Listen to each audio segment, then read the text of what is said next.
welcome to another episode of the Crispy Noodle Podcast. Let us be the Crispy Noodle in your vegetarian salad of life and boring news. Folks, it's our job to give you some interesting bits in world of sports, entertainment, odd news, and whatever else we happen to stumble across. Isn't that right, Mike? That's right. We bring it to you with our unique sense of humor and wackiness. You never know what you're going to get here on the Crispy Noodle Podcast. That's right. We have a couple topics prepared for you in the world of sports, entertainment, and odd news.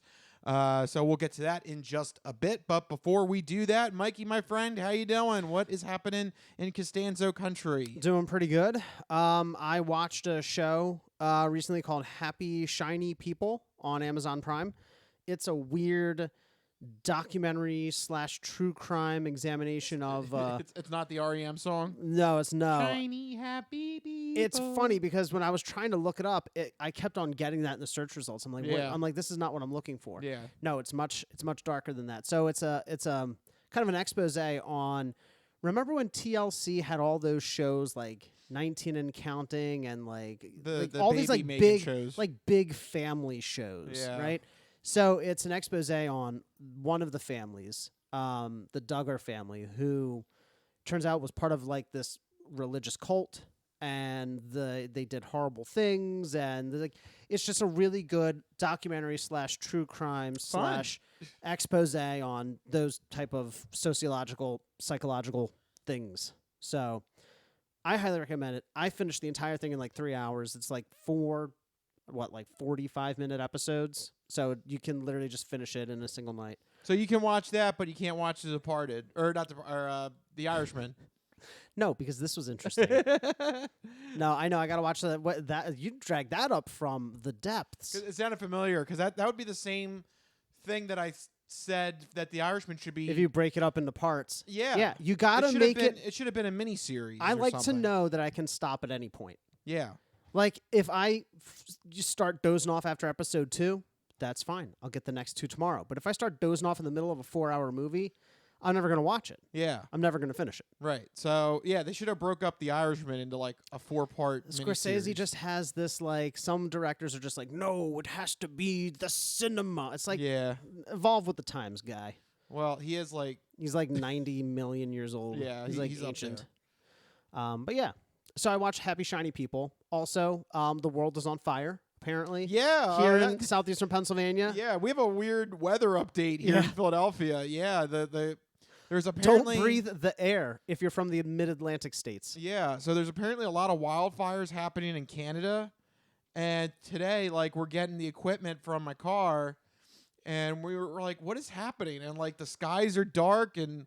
The sun turned like blood red. The sun was what? like the orange, like a deeper orange than like my microphone cover. Like it was like a very vibrant, bright red orange, and it was weird. Yeah, we found out that there's wildfires in Canada, and all the smoke is blowing in this direction. Hi, this is the Crispy Noodle Podcast reporting live from the apocalypse. Right, exactly.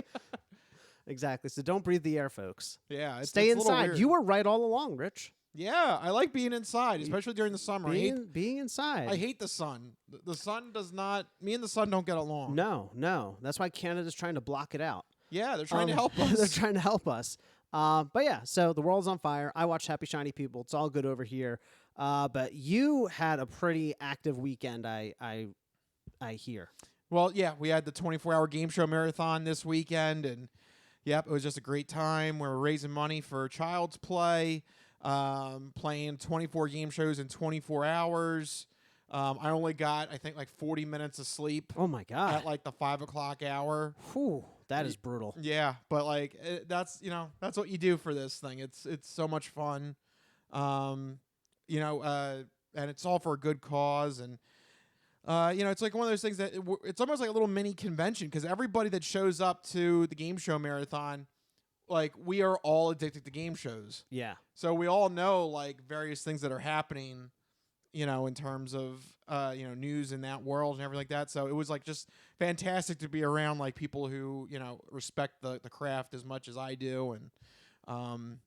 And it was just, it was such a blast. And we raised, as of right now, $10,750. Wow. So that's only, you said, like, $250 off of the all-time record, right? Yeah, we just need just a couple more donations, and we will be over 11,000, which was the record last year. So if anybody's listening and you haven't donated yet, Yep, that's right. The donation window is open for this following week. So, and also, by the way, you can actually go back if you feel bad that you missed it. If you go to the Game Show Marathon YouTube channel, all of the game shows are actually up on the YouTube page right now. There you go. Go check it out. Go make a donation. Help them beat their previous record. Yeah, because we're basically there. We just need another couple dominoes to fall over. You just need a handful of people. Yeah. So please donate if you can. Child's Play is a wonderful charity that gives toys and games to kids that are in hospitals and shelters. It's a fantastic thing to donate to, and we're proud to support them every year.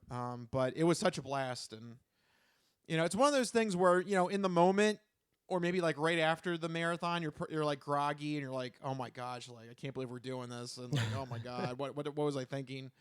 But then like you wake up like Monday and you're like, man, that went by way too fast. Like it really does. Like it's a good time. I know. I went to a few of them, not the 24 hours, just like a couple of hours. Yeah, we don't previous expect years. Yeah, right. We don't expect everybody to stay up to 24 hours. You don't have enough space for everybody to stay all 24 hours. It's fun. The few times that I went, it's like a revolving door of like different people and coming and going, and there's food and there's games and there's fun times. It's always a blast. Yeah. So, and we did have another great time as well this year. So, although I slept a lot Sunday and Monday, it was a little like, I woke up. That's the trade-off. I woke up Monday and I was like, man, that went by way too fast. I feel like I didn't get to like really savor it, Well, good thing it's annually, right? Yes. And we'll be back, we'll come up with some more plans. But for right now, we're wrapping up everything for this year's marathon, and the window is still open to donate, so make sure you go to gameshowmarathon.com to donate and help us get over to 11,000 and set a new record for this year. So nice. There you go. All right, so without further ado, now let's get into all of the news at hand. The first batch of topics we cover revolve around sports, so we call it the Sports Sampler. So you're not good at sports. It's a very small part of life. Sports. In your face. Ha ha! Yep, sports coming at you in your face to start off the podcast. And, man, for the first time ever, at least as far as I remember, golf is dominating the sports news circuit today with a massive bombshell announcement. We've been following this civil war that's been happening in golf now for the last year and a half. It's the only thing that has me interested legitimately in the world of golf. Yep. I will say. And apparently the Civil War might have found the ultimate truce, and the war might be over because it was announced this morning on Tuesday that the PGA Tour and the LIV Tour, out of the blue, are working together at a potential merger. Okay, potential merger. This is crazy. This is like groundbreaking news because we've been covering it. They've been at odds. They've been saying some nasty stuff. Yeah. Golfers calling out each other. Each of the, collective, I guess, ownership groups calling out each other. And there's been a lot of trying to ban each other from different events. Yeah. But then recently, the LIV Tour won the PGA Championship. Yeah, so I mean, was that the final? I Was guess, that the final straw? So I guess maybe we should do a big primer. I don't know, Okay. in case maybe people haven't. Yeah, maybe we should back up, take a 10,000-foot view of the quarrel. Right. If you haven't been following this with us, so basically the PGA Tour has been the de facto golf governing body of the United States for forever. They're the ones that put together all the weekly tournaments. They're the ones that, for the most part, determines eligibility. You have to get your PGA Tour card to play on the events every week, yada, yada, yada. Then this new idea for the LIV Tour came about and was financed through through the main investment firm of Saudi Arabia. But they did have some good ideas, including narrowing down the tournaments down to 54 holes instead of 72 holes like the PGA does, having lesser events so that the golfers are more free to focus on the major tournaments. more money, substantial more money being thrown at the golfers. But that's the more, big sticking point. But more importantly, as guaranteed money, Right. not as the results of how they do in the tournament. I think that's a huge sticking point. We've talked about it a lot the past several months, that golfers as athletes, they want the same type of guaranteed money that other pro athletes get. Yeah. Why should it be contingent upon, it sounds crazy to say, but why should it be contingent upon performance when other athletes can ride the bench and make millions? Yep. And also LIV Tour also does team-based golf tournaments as well. So they have turned the golf world on its side, and they, with the backing from the Saudi Arabian government, they were able to lure some big names to their roster, including Phil Mickelson, Bryson DeChambeau, And recent champion. Yep, and now recent PGA champion Brooks Koepka. And what made this really weird was the PGA was so angry that these players left the LIV Tour that they took away their PGA Tour cards. They said, if you join the LIV Tour for all this money, if you defect just because of all this money, we're yanking your PGA Tour card and you won't be able to come back ever again. Right, because it wasn't like giving up citizenship. They were just joining a different, I don't know, what, establishment. Like Yeah. the PGA decided to bar them for no other reason than to be petty. Well, they didn't want him to leave. They thought that would be like the ultimate stopgap threat. Like, you're not Right. going to you can't do that. You won't be able to play on the PGA ever again. Right. And so that act caused a huge schism where golfers were either announcing their loyalty to PGA or announcing their traitorship towards the LIV Tour. Well, The PGA made it that way. Right. Like, you're hesitant to say those words. No, it's like that dramatic. Yeah. The PGA went out of their way They to didn't make have this, to bar these players from playing in PGA events. They decided. Yeah, the PGA is the one that was saying, if you go to the LIV Tour and you accept Saudi Arabian money, you're basically turning your back on the noble sport of golf. Yeah, Yada, like yada, yeah. So let's continue the narrative from that point, because at that point there was the schism, and now the PGA, mind you, I learned this through discussing this topic, they don't really own these various opens and majors that are Not the happening majors. No, they don't. other than the PGA Championship. Right. So we all looked towards things like the U.S. Open, the British Open, the Masters. What are they going to do with these two competing brands? Because for Augusta and the Masters, they're an independent organization. They just want the best golfers. So Right. everybody is waiting to see what's going to happen. Will they allow both tours to participate, or will they back the time-honored tradition of the PGA?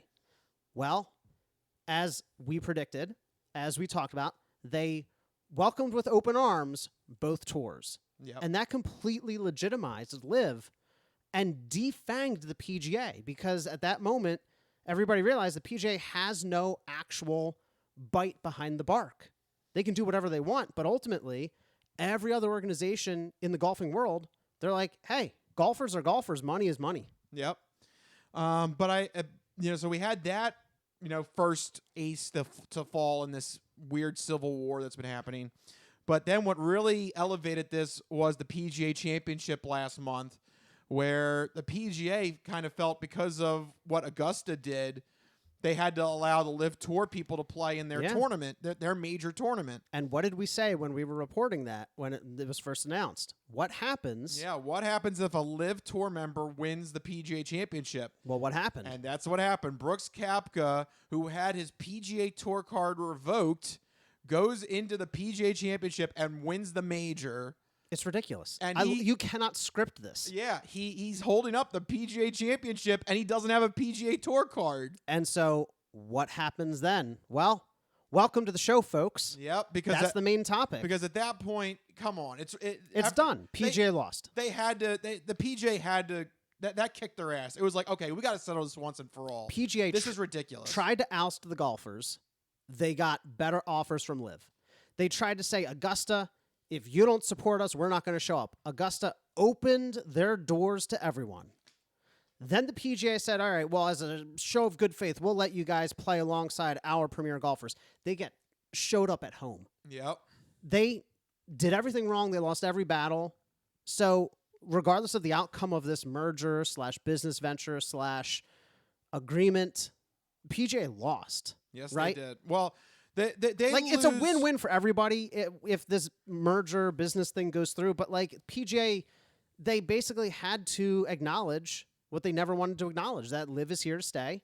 LIV has good ideas, and LIV was a threat to them. Yep. They wouldn't do this if it wasn't a real threat. Yep. That's really what it comes down to. Yep. The LIV Tour was more of a threat than they thought it was going to be. So, with all that out of the way, what is this deal? What is happening between these two warring factions? Yep. So officially they are working on a merger. ESPN has some of the details, but these are not confirmed yet.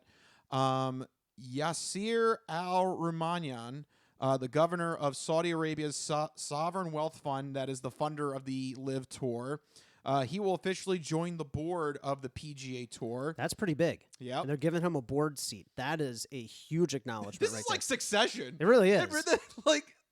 I think I texted it You to did. you. I felt like You this did. was like Succession mixed with golf. Yes, it very much is. Yeah. So Yasser gets a board seat on the PGA Tour. PGA Tour Commissioner Jay Monahan is going to become the CEO of whatever this final merger business venture looks like when all is said and done. That is a big concession from LIV. The Yep. fact that they're giving PGA the majority, but I don't think the LIV ever wanted the majority. They just wanted to shake the establishment. Right, and they did. Yeah. They've accomplished their goals, as well as this next part, as whatever this potential merger venture, whatever it looks like in 2024, team-based golf tournaments will be integrated. That sounds like So- fun. right, That sounds and- kind of cool. And those are the golfers love them because it's less pressure. It's one Right. of those, like, not to say that you don't take it less seriously, but like, you don't. There's no stress. There's not as much stress going into those kind of tournaments. Yeah, the entire weight of it doesn't fall completely on their shoulders. Correct. Like you get to spread the load, share the load. Correct. Yes. And then probably the biggest thing here is that ultimately this will pave a way for the LIV golfers to reattain their PGA Tour cards. The exact method of how it will happen is to be announced, but I mean, that is a huge deal considering Yeah. like this made such a schism in the golf world. Right. And you had players that were like, screw the PGA, I'm never coming back. Or, And you had players on the PGA who are like, the Screw LIV the Tour Tour. members are traitors. right. Well, guess what? They're going to They got to shake hands now. Yeah. They're all playing under the same umbrella soon. In 2024, yeah, they're going to be back together under one happy umbrella. And understandably, this has caused some backlash and some waves in the golf community because Yeah. it's not without critics and criticisms. So for us, I mean, we were shocked that this news development came out. Apparently, the golfers themselves did not hear any of this. That is outlandish. I mean, it makes sense because news like that doesn't really trickle down through the rank and file, but you have to imagine that is a huge, as somebody who's been a part of companies who have had huge shakeups like that, like it's never fun to learn about it in the way that they are. And that's how it always is, though. Yeah. Off the top of my head, Colin Morikawa was very upset. He won the Masters 2 or 3 years ago. He made a Twitter post that was like, huh, what an interesting morning to wake up to. Like, like he was very laying the sarcasm card very much on social media. Yeah. But apparently he's not the only one. There was definitely a round of golfers that were not made aware of this and were caught blindsided by this. It's tough because, like we just mentioned a few times, the golfers had jumped in and taken sides and had said some pretty nasty things about each other, about the different tours. I mean, it's going to be hard to build those bridges back up. Yep. Some other bridges that'll be hard to cross. Sponsors could end up dropping support because of this affiliation with LIV's Saudi Arabia dirty money. Yeah. This is not going to go good. away. No. Unfortunately. It's going to hang around as long as they have Saudi Arabia finances and people on the board. It's going to be a sticking point. Yeah. So PGA might lose some sponsors here, but this is actually a bigger threat than I think people are realizing. that there are big time players here that they might want to look into legal action against the PGA, because there are some big names that defended the PGA Tour. They thought they were doing the right thing. They chose sides. Defending the tour that made him famous, and not jump to LIV, but now they kind of got screwed because now they never got the money. Yeah. And this is like a big deal of it because remember, we had a story where the LIV Tour offered Tiger Woods $750 million to finish his career on the LIV Tour. That is like an unheard of amount of guaranteed money for a single athlete. Yeah. Like, that's crazy. And Tiger Woods turned it down. He wanted to be loyal to the PGA. Well, if this is all ended up going to be one family golf unit now in 2024, I don't know. He might sue the tour. He might be like, hey, I lost you. You just cost me $750 million. Yeah. And, the argument is I stayed loyal to you. I gave up this huge payday with the understanding that we would remain separate, and PGA kind of was like, oh, well, too bad. Yeah. You could have gone there the entire time. Yeah. So this is really like groundbreaking, earth-shattering news here in the golf world. It kind of changes the entire golf world. Yeah. I mean, literally, we've been in this civil war for the last year and a half. Wow, I didn't realize it was that long. Yeah. And now these two factions are going to merge together. So I know it's kind of silly to frame it like this, but like, who comes out on top of this? Well, because the PGA LIV Tour players do, because they're going to get the money from Saudi Arabia that they were promised, while at the same time getting their PGA Tour cards back. Right, like literally, it's like nothing ever happened to them. It only got better for them. PGA, in my mind, though, looks really silly in this whole mess. Yeah, because of their obstinance earlier, their complete and utter like they just got shown that they have no pull. No sway in the golf world, really. It was all bluster. It wasn't anything real. And then they had to go to the table and meet with their biggest rival. Like, yeah, it just looks really sloppy, really silly from PGA side. I think it's just very hypocritical on the PGA Tour's part. They took like a moral stance. They were criticizing all the Phil Mickelson. They crucified. They were telling all these people, how dare you take the Saudi Arabia money? This bastardized form of golf where you only play 3 days, you're It's crazy. You're turning your back on the integrity of how golf is supposed to be and all this stuff. They did all this finger waving at him, and now the LIV Tour comes back at him and says, hey, do you want to merge and we'll give you some of the money? Yeah. And they said, you know what? Yeah, maybe that money's pretty good. Yeah. It's like, what? It's weird. It's like PGA took their shot and missed. Yeah. Like, you go from being the top dog to then being like, okay, I guess we have to merge with this rowdy upstart. Yeah. It's weird. But like on just like the whole morality thing. Like, yeah. I guess your morals don't hold up to Saudi Arabian money. No, they never did. They were just annoyed they didn't think of it first. Yeah. No, I mean, honestly, PGA was like, oh, how dare you have a good business idea? They're doing this for pure survival. They would have completely they would have completely folded within the decade. After this nonsense with Brooks Koepka winning the PGA Championship without a PGA Tour card. I mean, we made the was over. We made the joke that the PGA channel was going to cover the PGA Tour, the PGA Championship, and then a non-PGA member would have to go on the channel and do an interview about winning the championship. Is basically what happened. And it did, yeah. And it's ridiculous. And that had to be that was it. That was the last straw. It was like, okay. There had to have been panic, right? This feud needs to end. That's utterly ridiculous. Right. The Civil War has to come to an end now. There had to have been panic internally at PGA. Yeah. So it's a good thing that, I guess, in that aspect that they're coming together, but boy, this is going to be a fustercluck, if you will. Oh, certainly. Because there are so many issues they're going to have to address here. We'll see how powerful the sway of money is, whether or not these sponsors walk, whether or not these golfers are going to make nice with each other after all the heated words being tossed I around. want to like, see Tiger Woods sue the PGA Tour. that would be He that'd be turned something. down $750 million.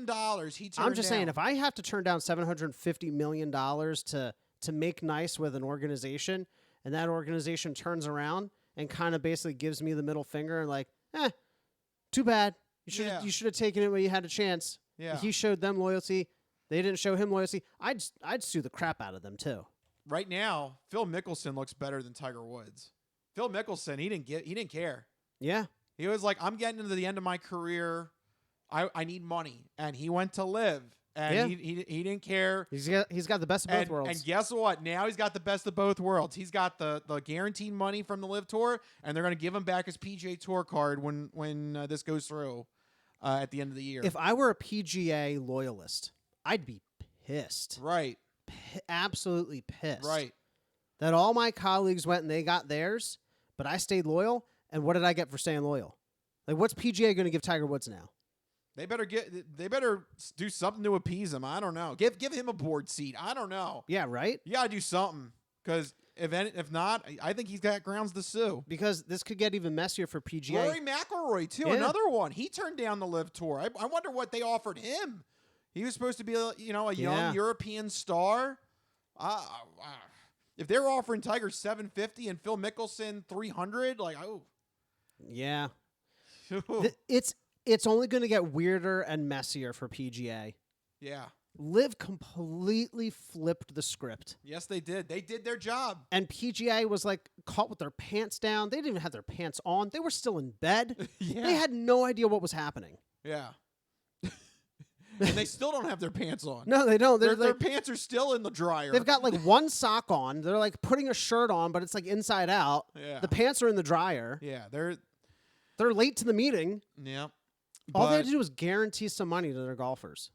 Yeah, that's all it took. Like, that's what it comes down to. The PGA was just so obstinate and so backwards minded. And they lost. I mean, they didn't lose everything because clearly they're going to have the majority stake. But, like, that's a tough pill to swallow. Basically admitting, like, yeah, we were wrong. We kind of messed up. Yeah. Now we have to eat this major competition, or they're probably going to take us over in a couple years. Literally, it's Succession. Yeah. It's crazy. It's a this is a bonus episode of Succession. Right. Season 4.1. Yeah. So we will continue to monitor that situation, but that news story broke this morning. It felt like it came out of left field. Like, what? This civil war that we've been covering all of a sudden is now going to get resolved. All right. We'll see how it works. We'll go on the ride. Yeah, right. We'll go on the ride. Speaking of going on the ride, let's do a 3-minute ride with one of our regular segments, the 3-minute drill. Are you ready? I'm ready. All right. I've got the clock on. There you go. All right. Well, this week in the 3-minute drill, we have an update about Cardinals or former Cardinals wide receiver DeAndre Hopkins. Apparently, an AFC talent scout told Albert Breer that DeAndre Hopkins, quote, has good route running, big physical target, great hands, but he's lost his speed. He's not going to get much separation anymore, which doesn't make him a deep threat anymore. And he's not practicing. He'll need time to get up to game speed, end quote. That is a shocking admission from an AFC talent scout and not good for DeAndre Hopkins. It kind of contextualizes why he hasn't been signed yet, because he hit free agency and everybody thought, oh, people are going to gobble him up right away. And there's been no movement this past week. Yeah, unfortunately, this explains a lot. Apparently, he's not the wide receiver that we've come to know. No, apparently not. And also, he's reportedly looking for Odell Beckham Jr. kind of contract, a 1-year, big payday rental, which again is putting him out of reach for a lot of teams, and coupled with the fact that he's not actually practicing and he's apparently slow now by wide receiver standards. You can't have all three of these things at once. You can't be slow, be out of practice, and demanding a $15 million a year, 1-year rental contract. You can have one of those things, but not all three. No, it seems very naive to think that you can pull this off.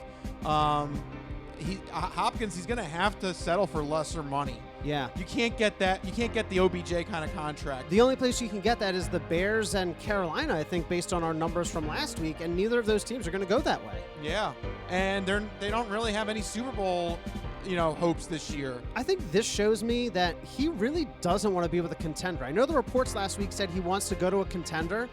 He doesn't, if you want to go to a contender, you'd be practicing. Yeah. And you'd be taking the Super Bowl pay cut. Yeah.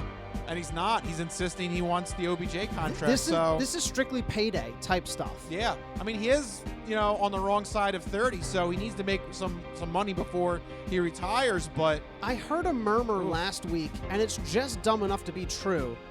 The Browns. The Browns could Brown their way into this. That does sound like a Browns reunite move. him with Deshaun Watson for a stupid amount of money. Absolutely a Browns move. That is 100. The Browns are sitting there how can we make this stupid thing happen? They are actively working towards making the dumbest decision on the table. Yes. This could be, this could be Cleveland's time to strike. Everybody else is sleeping. No, we strike. Yes. So, I don't know. I don't know where Hopkins is going to end up, but wow. It doesn't seem like it's going to be the Chiefs or the Bills anymore by these stories here. And there you go. The scream officially knocks out the 3 minutes that we had on the clock there, talking about DeAndre Hopkins there.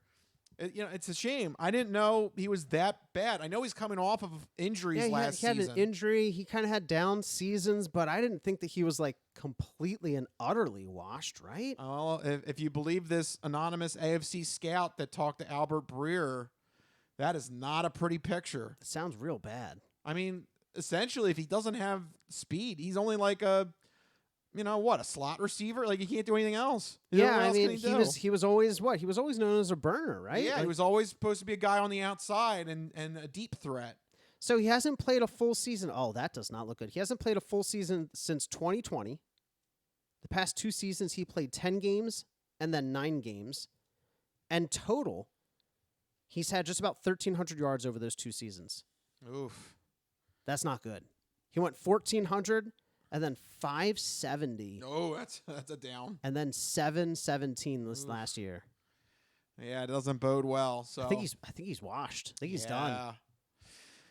Well, so much for having a free agent frenzy there, because it doesn't sound like it. Unless you're the Cleveland Browns. Maybe that'll be appropriate for them. Oh, apparently today's his birthday. He's officially 31. Oh, happy birthday! Yeah, I don't know. Again, not a good selling point. No. He's getting older. Sorry, DeAndre Hopkins. Happy birthday, but good luck. Happy birthday. Yeah. But on that note, what a way to end the Sports Sampler. We got to take a break, but don't go anywhere, because we still got the entertainment entree and the non-fortune cookie odd news when we come back out of the break. I need a break. You need a break. Yeah, we all need a break. DeAndre Hopkins needs a break. We'll be right back here on the Chris Noodle Podcast.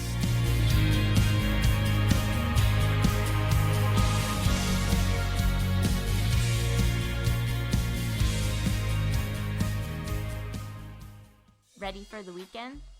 Happy Friday.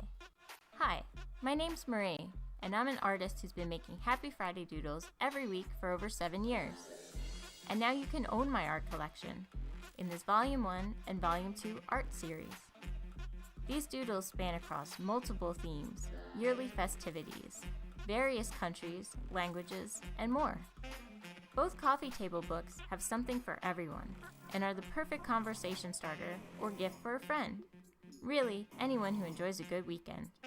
Available on Amazon, Ingram, BookBaby, Barnes & Noble, and more. Visit happyfridaydoodles.com/books and get your copies today. Let's celebrate the best day of the week. Happy Friday.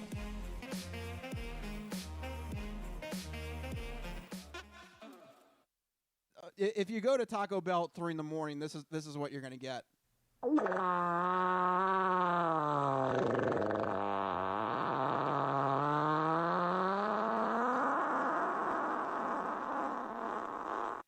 Yeah, That clip is already coming into play. Yes, already. So there you go.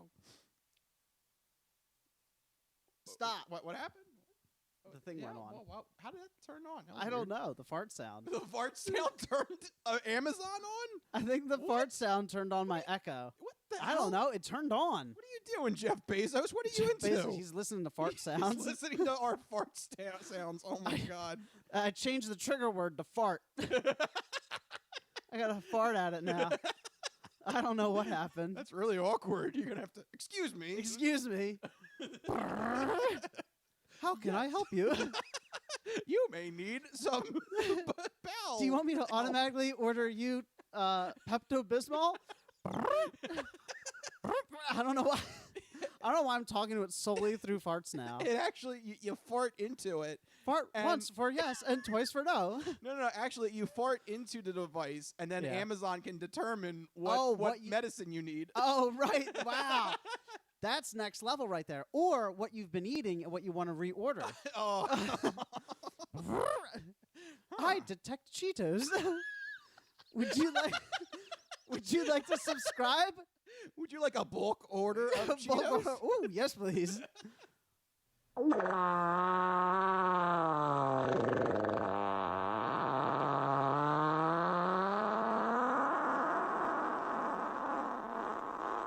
Cheetos ordered. Cheetos. That story took a turn. Yeah. Cheetos ordered. Okay. All right. There you go. The latest from Jeff Bezos and Amazon. It's amazing technology, I tell you. Yeah.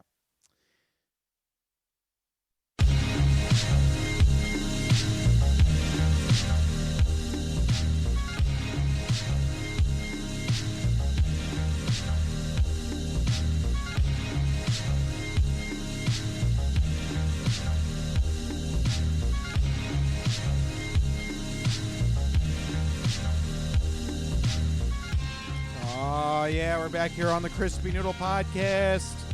We are done the sports sampler. Sorry to DeAndre Hopkins. It's your birthday, but it may not be the best timing. Nope. Good luck.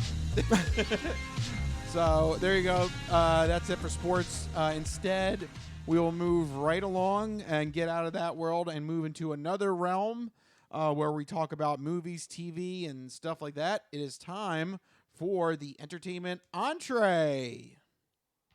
Entertainment entree. There you go.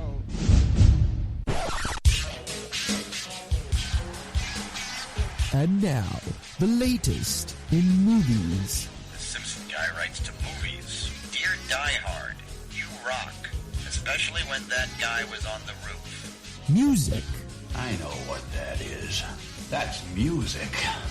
Video games. I'm Commander Shepard, and this is my favorite store on the Citadel. Celebrities. You really know Warren Beatty? Yes, I do. I took a leak next to him once at the Golden Globes. And more.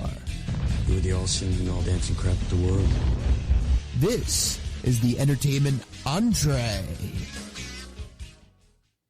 All right, there we go. Now we're officially in the entertainment entree. It took a little bit there. I don't know why. It takes a while, but we get there. Had to load. I don't know why.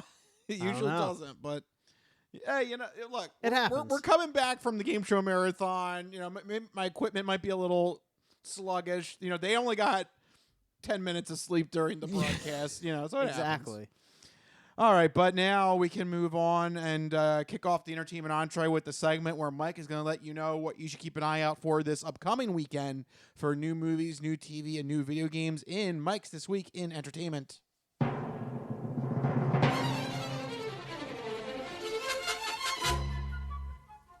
All right, what do you got for the people? All right, well, this week in entertainment, if you're heading to the theaters, you can check out Transformers Rise of the Beasts.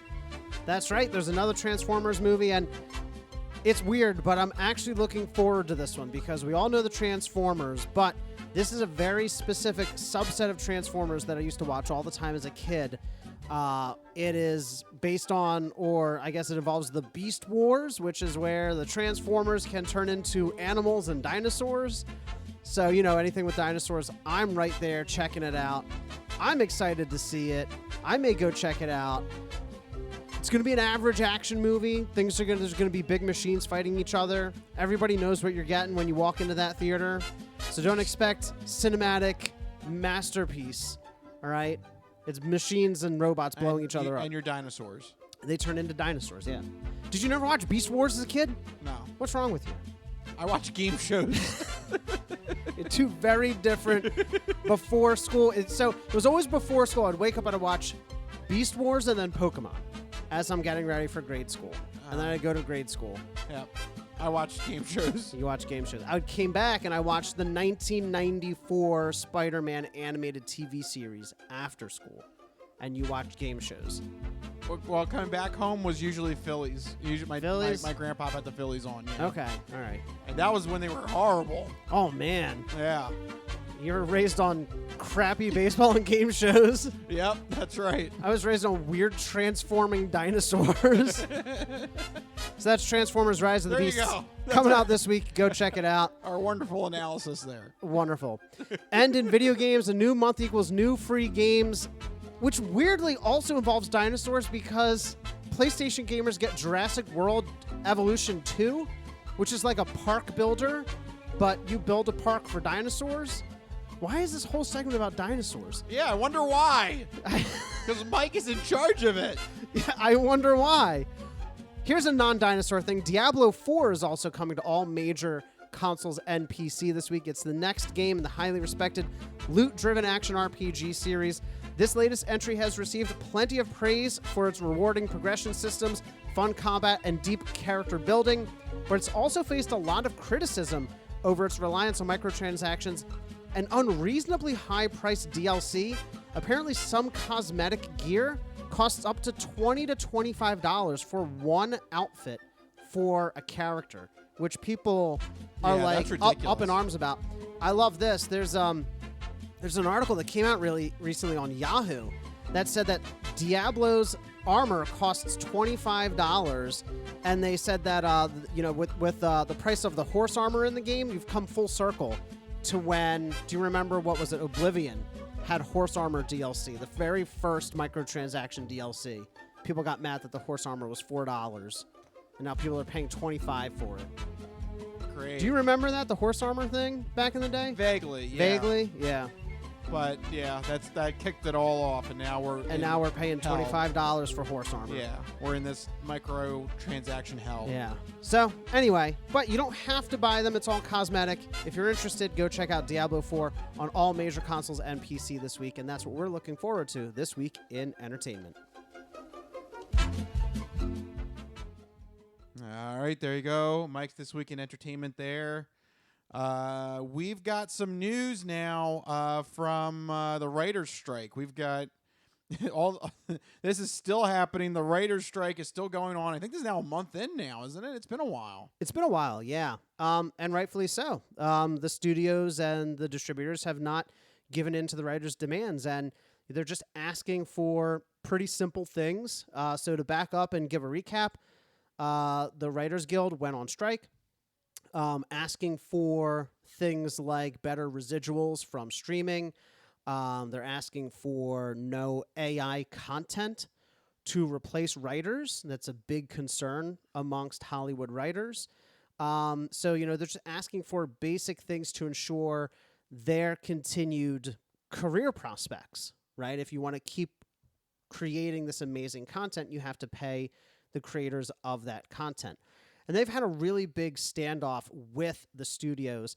And in this update, we have two different kind of opposite ends of the spectrum of how it's going. On the one end of the spectrum, we have Disney following HBO by claiming massive tax write-offs after removing hundreds of shows and movies from its streaming platforms. Get this, Disney is claiming $1.5 billion with a B tax cuts from both cutting content on the streaming service, but also partially from shutting down that Star Cruiser hotel we talked about. But it's estimated that they can purge about another $400 million worth of content. This is a super troubling trend because we just mentioned residuals. Residuals is when a show or movie makes it out there onto the networks. The writers and the production staff and the actors get a little tiny percentage of whatever it earns. And residuals for streaming shows are incredibly, incredibly low. But what makes them even lower is when you claim them as tax write-offs because it means that that company can no longer officially profit from it. So they're basically eliminating it from their library entirely. And HBO did this a while back. Some shows just do not exist anymore. They're just gone from the annals of cinema and television history. And Disney's doing the same thing here. They're removing it, choosing not to ever profit from it again in order to use it as a tax write-down. But that also means that the creatives behind it, one, their content just doesn't exist. So they don't get paid. And two, they don't get paid for it because it doesn't exist. This is super troubling. And it really bugs me I can't believe this is like legal. It's weird, that right? It seems like this should be illegal. It seems like it should be illegal. Like, I don't fully, to be clear, I'm not like a tax lawyer or anything.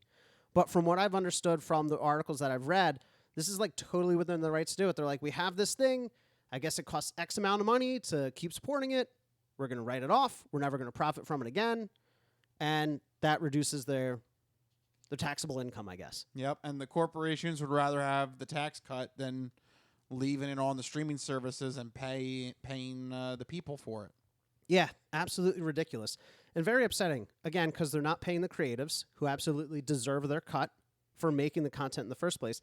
But also on a more, abstract level, just the idea that these creative works are just vanishing and they're not given any home anywhere. That really bugs me.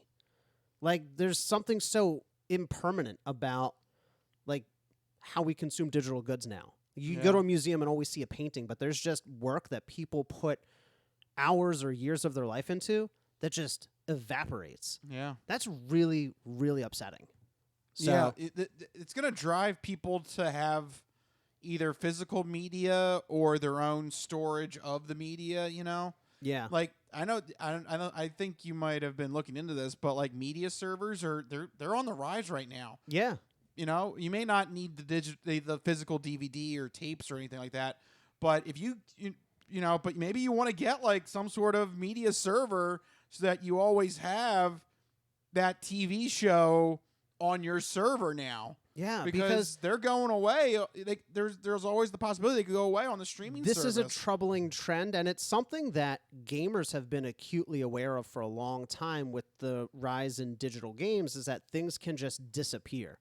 And even if you own it, it may just be gone one day if developers don't want to support them anymore, or in the case of Disney and HBO, if they just don't want to pay for it anymore. Yeah. They just want to make it go away. So even though you have a subscription to Netflix or Disney or HBO for a specific show or movie that you love, one day it could just disappear. I think Westworld is still gone on HBO. Perfect example. You can never go back and watch Westworld. Not through HBO. No, yeah. Unless they give it back to the creators or they put it for free somewhere. Yeah, you either have to go buy the physical DVDs of Westworld or you have to find the digital copies of it somewhere. Or take a boat ride. Yeah, take that fine boat ride to on the high seas. Yeah, the nice high seas where there's lots of free content. Well, that is one solution. Another solution is to hit these companies where it really hurts and convince their shareholders to step in. And that's what happened on the opposite end of the spectrum here. Netflix caving to some demands because the shareholders voted down a motion to pay executive bonuses. This is absolutely absurd. We're in the middle of a writer's strike. Netflix had a proposal to pay executives $166 million in bonuses while the strike is ongoing. Here's the crazy part. All the demands that the Writers Guild is asking for would have cost them $68 million. They would have had another $100 million to dole out to executives, but they were that greedy. So the Writers Guild wrote a letter to the shareholders explaining and urging them to vote it down, and it worked. The shareholders were like, no, you handful of executives do not get this money because you could have paid the writers what they wanted and still had $100 million for yourself. It's about to get all stupid up in here! Oh, good for you! Yeah, this is some... This is just pure greed. Yeah. We're at the end of capitalism right now. It's just pure... this is late-stage capitalism. Those executives could have split $100 million and paid all the demands of their writers to keep making hundreds of millions of dollars for themselves. Yeah. And but they had to get the extra $68 million? Yeah, why?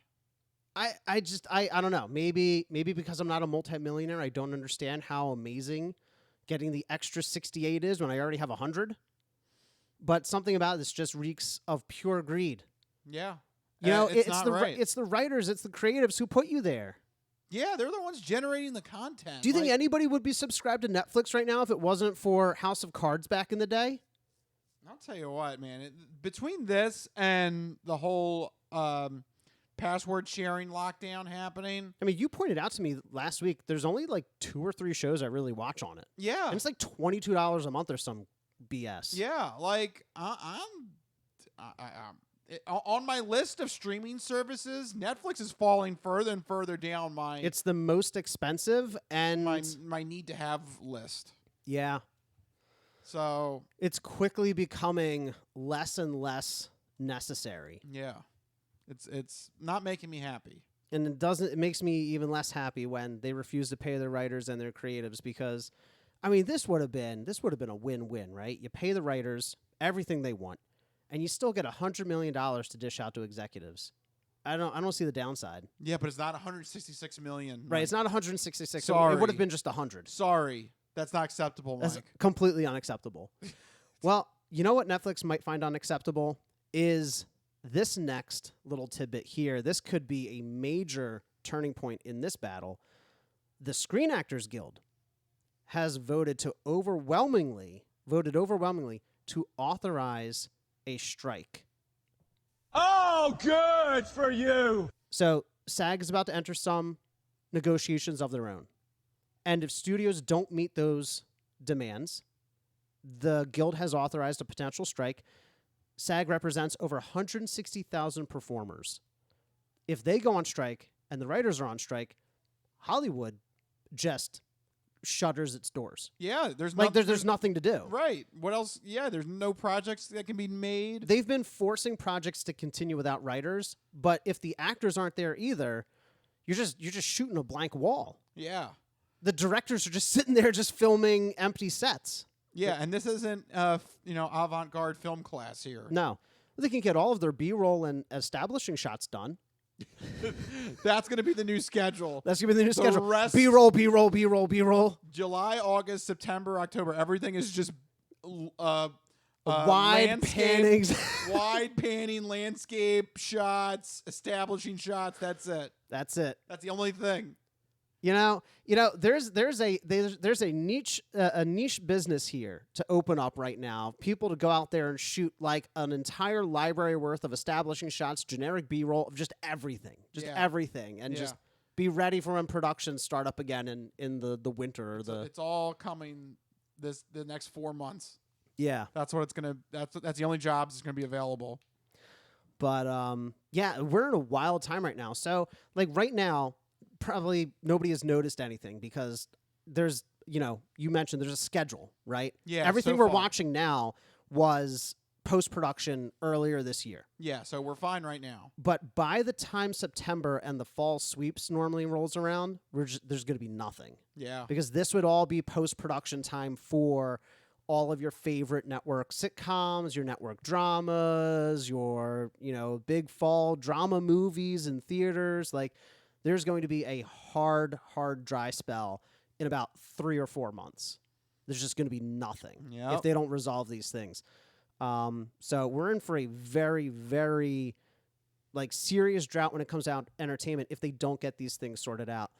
And I, for one, in case anybody hasn't noticed, am fully in support of the writers because that's why you watch these things. Right? Yeah. Is the amazing stories that they create. I don't want AI to write my movies and TV shows.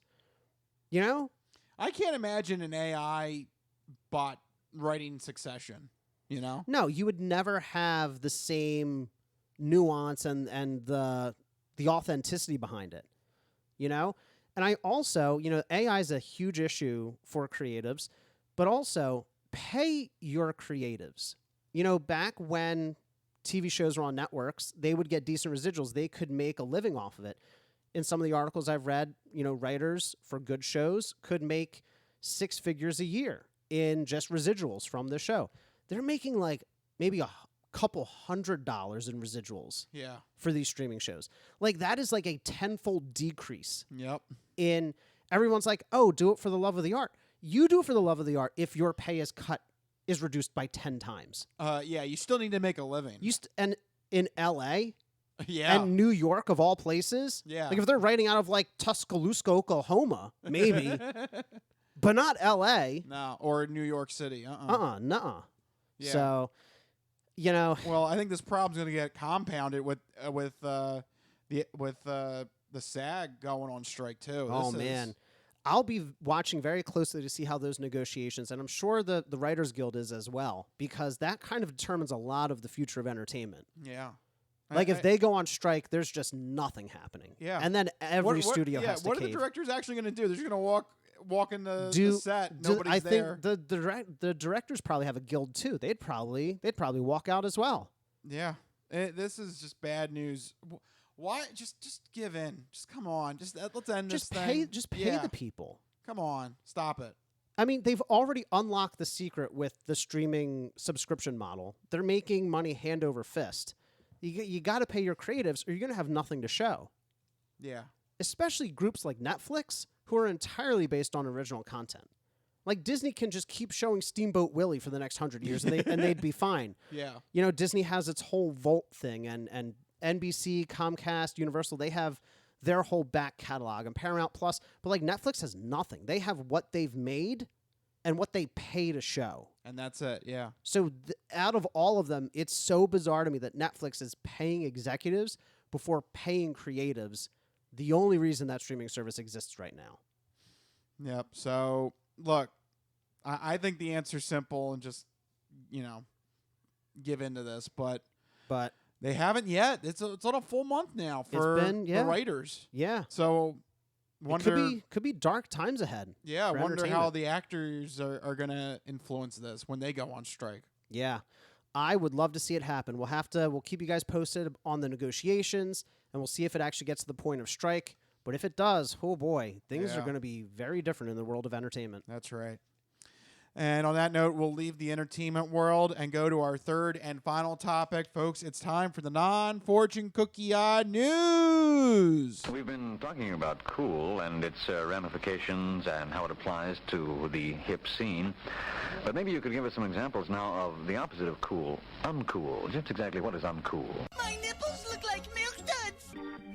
Holy shnikes. It's time for the non-fortune cookie odd news.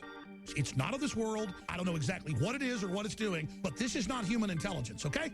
It's not human intelligence we're facing. How you doing? Me? I'm doing great. Manda de bastata. I don't make this stuff up.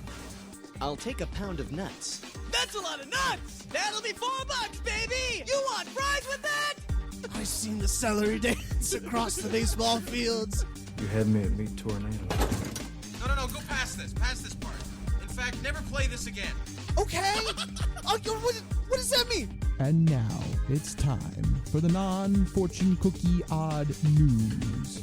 So sit back, get everything you need to get from the kitchen. Be sure and empty the bladders. Go to the bathroom because you're in for a hell of a ride.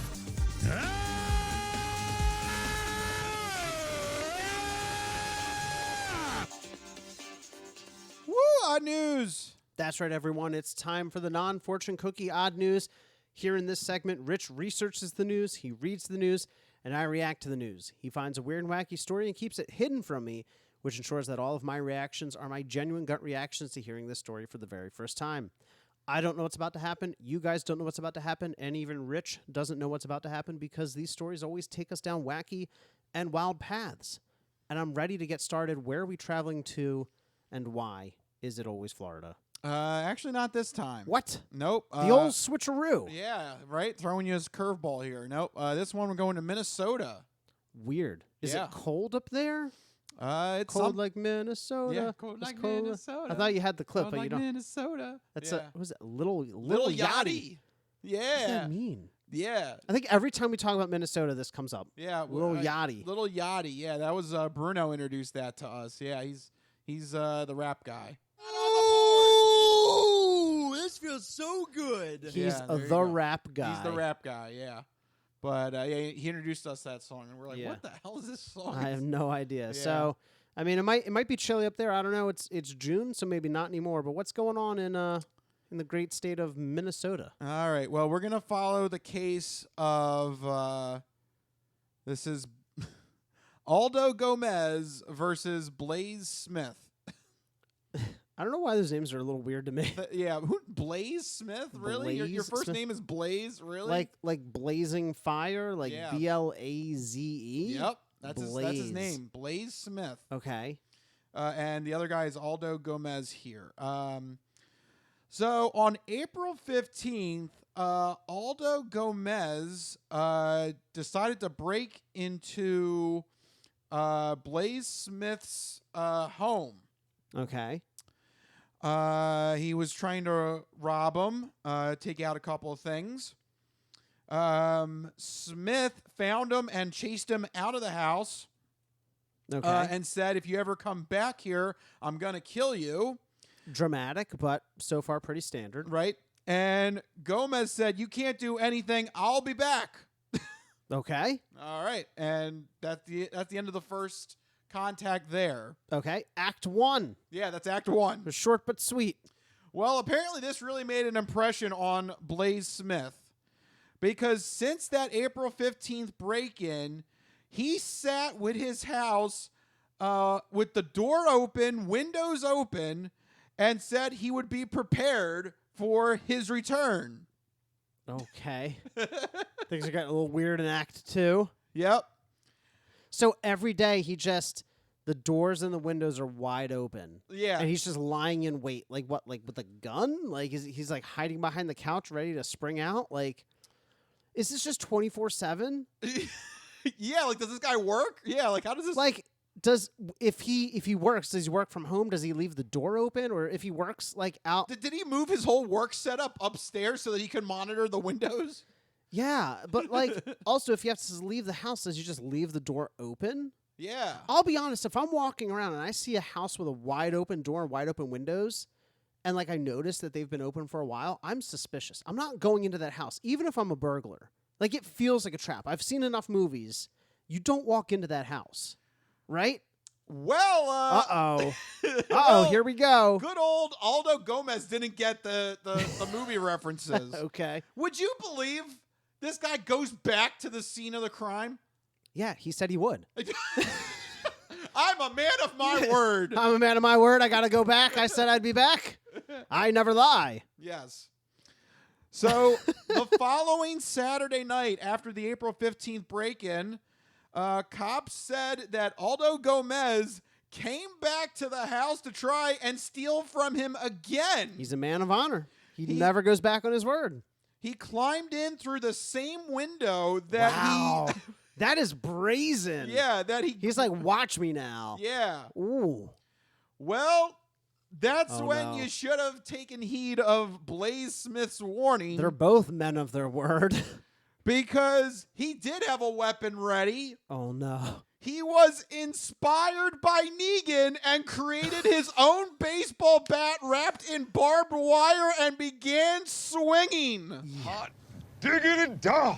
Holy crap. You are creepy as shit. Yes. That is amazing. So he literally Negan'd this guy. Yes. Wow. This is the kind of thing that just tickles my balls. Yes. Yikes. So I'm amazed about a few things here. One, that both of these men upheld their end of the bargain. Yeah, they're truly men of honor. They both lived up to their words. And two, like a baseball bat's a fine weapon. That would have been good enough. That would have been good enough. There's an extra amount of effort there. Like people just don't have barbed wire lying around. Like he went to where do you even get barbed wire from? I guess like Home Depot or something. Can you buy barbed wire at Home Depot? Yeah, you have to get it somewhere. You got to protect your fence. I should buy barbed wire. Okay. Just to see what the purchasing process is like. I've never seen it anywhere. Have you seen barbed wire anywhere? Yeah. You have? Yeah. No, I mean like for sale. Oh, I mean, I would imagine it's like at a Home Depot. It's like stuff for fencing. I guess it would be there. I've Yeah. never seen it. Maybe I'm just not looking hard enough. Yeah, I don't think you've been in Home Depot long enough. But he had to go out and buy a Yes. spool. He had to take the barbed wire. time. Right. He had to take the time. You get 25 feet for $9 on Amazon. There you go. Yeah, look, he didn't have to leave the house. How do you get barbed wire delivered? It has to come in a very special box. I assume. That's yeah. weird, though, right? Oh, my barbed wire's here. Holy crap! You are creepy as shit. Yeah, no, I mean, you can definitely get it. Here it is on Home Depot. Hot diggity dog. Yep. Wow, you can get 1,300 feet for $150. Mike is going to order some. This is like for fencing. Like they're buying like an entire farm's worth of fence. Yeah, Mike is going to order some barbed wire. He's going to create his own Lucille at this rate. This man went to Home Depot, bought a spool of barbed wire, made his Lucille. Yeah. And just sat and waited for a week straight. Yep. Easy peasy lemon squeezy. Yep. He was just. I just want like that image of him just he's like sitting down in his favorite chair and he's just like swinging the bat, just like, I'm ready. He's coming. I'm just ready. Just every night he gets home from work, he sits down in his chair and he just has his bat. This time I'm ready for you. Just waiting. Yeah. Surveillance video captured Smith chasing Gomez out of the house down the street. Oh man. Boy, what a sight is that? That is like right out of The Walking Dead. Yeah, that's just happening. Just swinging, just running down the street, swinging the bat. Well, according to the police report, the bat did have barbed wire, screws, and nails drilled into it. And he did some damage. He hit Gomez 4 times with the bat. Ah. Yeah. He was not messing around. Holy crap! You are creepy as shit. Oh man. Gomez had to be taken to the hospital with a fractured skull, according to the court filing. Police noted that Gomez was bleeding profusely when they arrived on the scene. Yeah, he got hit 4 times in the head with a barbed wire baseball bat. Yep. Again, a man of their word. Gomez admitted to the cops and on the way to the hospital that he is a burglar. And he was trying to steal more items from Smith. What? Honestly, I respect him for it. He's like, yeah, officer, I totally broke in. I totally got what was coming to me. Yeah, I know. I gotta admit. I got a massive headache here. Just get me to the hospital. I'm good. I kind of admire this guy. I'll for sign his honesty. whatever you want me to sign. Yeah, I did it. Thank you. Oh my God. So Gomez, he did make a full recovery, but he is now going to be facing a pair of felony burglary counts. Yeah, that makes sense. And a pair of them because he admitted to both the first instance and the second instance. Why did you admit to the first one? Nobody was asking you. They're like, did you break in? He's like, yes. Twice. And also last week. Yes, like, why would you do that? Which time? Which time? Yeah. What? Did you break in? When? Which time? Yeah. I mean, no. Crap. And then he just has to own it. Yeah, and he did. He said he did it twice. Unbelievable. He truly is. He is an honest, upstanding citizen. Yeah. So he could be facing up to 20 years in prison. How is somebody that honest a burglar? Yeah. I feel like those two things are incompatible. Yeah. He's the most honest burglar. Like, does he leave honor among thieves? This guy has honor. That's true. Does he leave a note? He's like, I stole 1 television, 1. He leaves IOUs. IOUs, yeah, like an honest burglar. Yeah. Like, sorry I had to rob you. This is what I took. Good luck having insurance to try and replace your items. Folded your laundry. Left it there in the basket for you. Like I left an itemized list of everything I stole, so you can just Xerox it to the insurance company and they'll pay you for it. Honestly, that's not so bad. Like if I'm gonna get burglared, a nice spreadsheet. Okay, like the item, how much it costs. Like, Yeah. so, He leaves a little Excel spreadsheet. Perfect.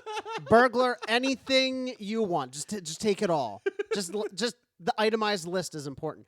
Because did you know, for insurance payouts, they have to find the exact item. Yes. So the more specific it is, if they can't find it, they got to give you the cost of what it would take to buy that obscure product. So if you're like, oh, I have a really obscure ancient TV, they got to give you like, I don't know, like $7,000 to buy that weird obscure ancient TV. So, what it cost at the time or whatever. Maybe that's, So that's actually better. Right. That's this guy. That's Gomez here. What I'm saying, if you are going to burgle or be burgled, leave or request an itemized spreadsheet. Yeah, help the victim to help out. Like a detailed itemized spreadsheet for insurance purposes. Yeah, help the victim out here. I wouldn't have a problem with that. Yeah. So, unfortunately, though, he may have to create a lot more spreadsheets because, he's looking at a maximum 20-year prison term with his felony burglary counts. That sucks. Yep. But deserved. But because he is a burglar. But then we got to turn over to Smith here. Oh yeah, the maniac. Yeah, the guy the guy that thinks Negan is a swell guy. Holy crap! You are creepy as shit. Yeah. He's just watching reruns of The Walking Dead to get his form down. Yeah. He's like, you got to tuck the elbow a bit more. Yeah. Right. You got to follow through with the swing. Yeah. So then the police interviewed Blaze Smith here. And he said he was expecting Gomez this whole time. Yeah. And that's when he created the bat with the barbed wire screws and nails. Right. He claims he only hit him 4 times. I mean, I didn't bash his brains in. I only hit him 4 times. Technically, you could do that in one shot, guy. So yeah. You don't. There's no magic number of hitting somebody in the head to break their head open. Yeah. It could be 1. It could be 7.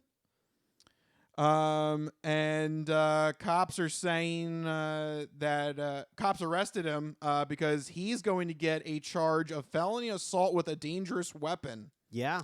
And so he might be looking at a maximum 10-year prison term as well. Wow. So both these guys could end up in prison for like over a decade. Yeah, because of this weird stint here where they both honored their word. They both were very honorable, honest, upstanding people. Well, we don't lie. Yeah. We don't lie here in Minnesota.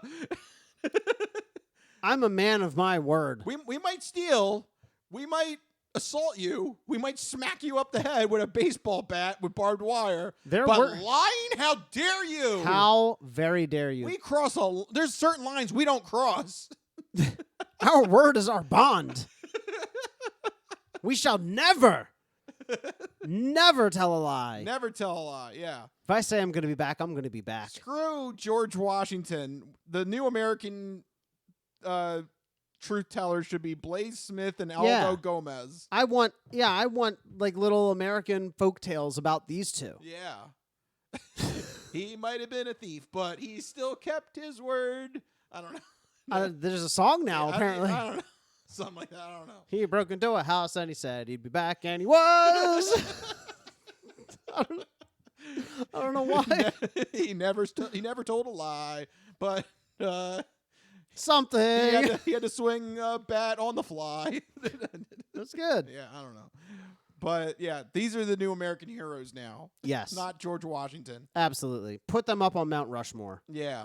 These two guys. These guys cannot tell. Or Abe Lincoln. No, to get Abe Lincoln off there. These two guys cannot tell a lie. Right. Not Lincoln. No.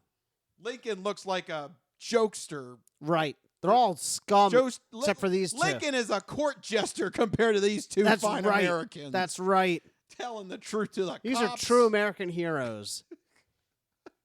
Why would you admit? I just love the fact he admitted to Did both. you burgle this place? Yes, twice. Yes. Let me tell you about the first time. Wow. Yeah, please do. Tell me. What is this? What is this? Chunk from the Goonies? Yeah, tell He's everything. just confessing everything. Yeah. So, There you go. Everything about that story just gets me. It's great. That's a good one. The crazy amount of truth telling, the Negan references. The fact that they both upheld their end of the bargain. Yeah. Like, I'll be back. And he's like, I'll be waiting. Yeah, I'll see you then. Right. They have a standing appointment every week. That's why he had the windows and the doors open. Right. He knew he had an appointment coming. At some point, he's coming back. It's actually kind of sweet. He made it easier for Gomez. Yeah, which I don't know why. Like, he didn't want the guy to throw out his back trying to break open the window. Yeah, or something. But he was ready for him. He was. He wanted to put that. He wanted to put his Lucille to. Wouldn't that be funny if they ended up in the same prison? Yeah. Then what do you do? Yeah. Maybe they're cellmates because they're both being. They both go to jail at the same time, so they're cellmates.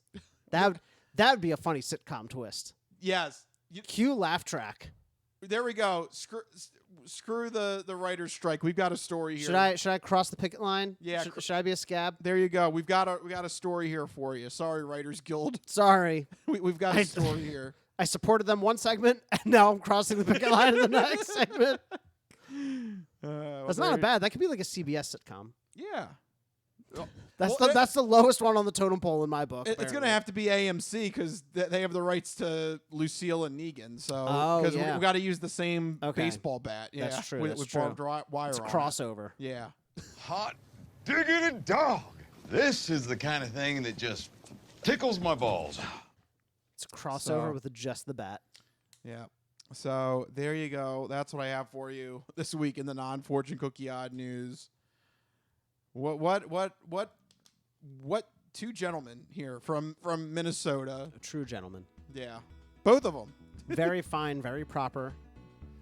And know how to make a baseball bat with barbed wire and nails and screws in it. That's right. Yep. So on that note, that will officially wrap it up. This has been the Crispy Noodle Podcast. Thank you guys for tuning in and supporting us. If you like what you heard, make sure you go to our website, thecrispynoodle.com. Make sure you follow us on all the social media, Hubbabaloo, Facebook, Twitter, Instagram, all that fun stuff. But most importantly, make sure you have a way to get the podcast every week. 3 main ways you can do it, either on YouTube, going to our YouTube channel and hitting the subscribe button so that you get the latest episode sent to your YouTube account every week. It could be on Facebook. We go on Facebook Watch or Facebook Live to give you the episode so you can watch directly from Facebook. Or we're on Spotify, where you get the video podcast right on Spotify, but also you can put us in the background and have us as an audio-only podcast. And you can take us on the go on Spotify through Android Auto and Apple CarPlay. So you can take us on the go and enjoy the craziness of the Crispy Noodle Podcast wherever you may roam. That's right. So many ways to check out the Crispy Noodle Podcast. But if you need to get in touch with us individually to share your sports, entertainment, or odd news stories, you can find us on Twitter. I'm at Mikey Costanzo, MikeyCostanzo. And I am at Rich Liebig, RichLiebig. Find us on Twitter. Let us know what's happening. Let us know if you want us to cover any specific news stories next week. And also make sure you take some time to go to GameShowMarathon.com and get those last donations in for Child's Play and help us hit our record-setting goal of getting past $11,000. We're almost there. We just need a couple more donations. If you could help us out there, that would be very fantastic and help us immensely. So thank you for that. But for right now, we've got to wrap it up. This has been the Crispy Noodle Podcast. Let us be the Crispy Noodle in your vegetarian salad of life and boring news. That will do it. We'll see you guys next week. See you guys. Later. Bye-bye, all you fine peoples. Good night.